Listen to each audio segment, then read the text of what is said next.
मध्य प्रदेश की पहचान माने जाने वाले चंबल घड़ियाल सेंचुरी में पहली बार घड़ियालों के बच्चों पर सीधे हमले की आधिकारिक पुष्टि हुई है। 435 किलोमीटर लंबे अभयारण्य में 3 साल तक के करीब 120 सेंटीमीटर लंबे घड़ियाल मगरमच्छों का शिकार बन रहे हैं। वन विभाग की गो एंड रिलीज योजना के तहत लगाए गए रेडियो ट्रांसमीटर मगरमच्छों के पेट से ट्रेस हुए। जांच में मगरमच्छ के मल से घड़ियाल के अवशेष मिलने पर इसकी पुष्टि हुई। मुरैना से भोपाल तक अफसरों की टीमें यह पता लगाने में जुटी है कि सुरक्षित गढ़ कैसे शिकारगाह में बदल रहा है। एम्स भोपाल में बिना चीरफाड़ के पोस्टमार्टम यानी वर्चुअल ऑटोप्सी शुरू करने की दिशा में बड़ा कदम उठाया गया है। जापान और विकसित देशों की तर्ज पर यह तकनीक लागू करने का प्रस्ताव भारत सरकार की स्टैंडिंग फाइनेंस कमेटी के समक्ष रखा गया। केंद्रीय स्वास्थ्य मंत्रालय से पहले ही सैद्धांतिक मंजूरी मिल चुकी है। सांसद आलोक शर्मा के अनुसार प्रस्ताव पर सकारात्मक प्रतिक्रिया मिली है और जल्द ही फंड जारी हो सकता है। मंजूरी मिलने पर एम्स भोपाल मध्य प्रदेश का पहला अस्पताल होगा जहां यह सुविधा उपलब्ध होगी।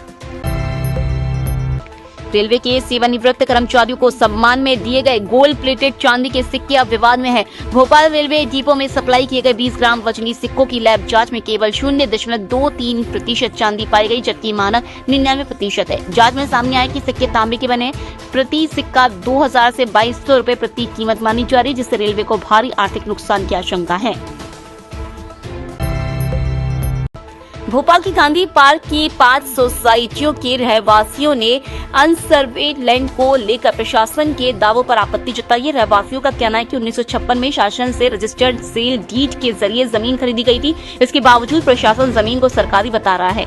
समिति ने कलेक्टर और अपर कलेक्टर के समक्ष दस्तावेज प्रस्तुत कर न्याय की मांग की है।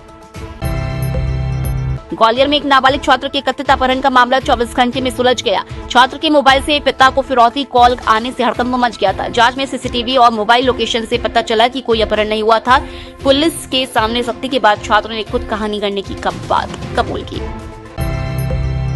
रतलाम जिले में नशे के खिलाफ पुलिस की बड़ी कार्रवाई सामने आई है। ढोडर चौकी पुलिस ने 200 ग्राम एमडी ड्रग्स के साथ एक तस्कर को गिरफ्तार किया, जिसकी कीमत करीब 20 लाख रुपया की गई है। एसपी अमित कुमार के निर्देश पर यह कार्रवाई जाफरा एसडीओपी संदीप मालवी के नेतृत्व में की गई।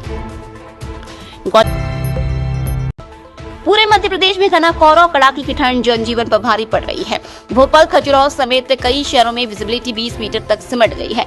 मौसम विभाग ने अगले 3 दिन तक घने कोहरे का अलर्ट जारी किया। 24 जिलों में स्कूलों में छुट्टी और 7 जिलों में समय बदला गया है। कोहरे के चलते कई ट्रेनें 13 घंटे तक देरी से चल रही है। शहडोल में न्यूनतम तापमान 3.8 डिग्री दर्ज किया गया, जबकि भोपाल में 6.8 और इंदौर में 8.6 डिग्री रहा।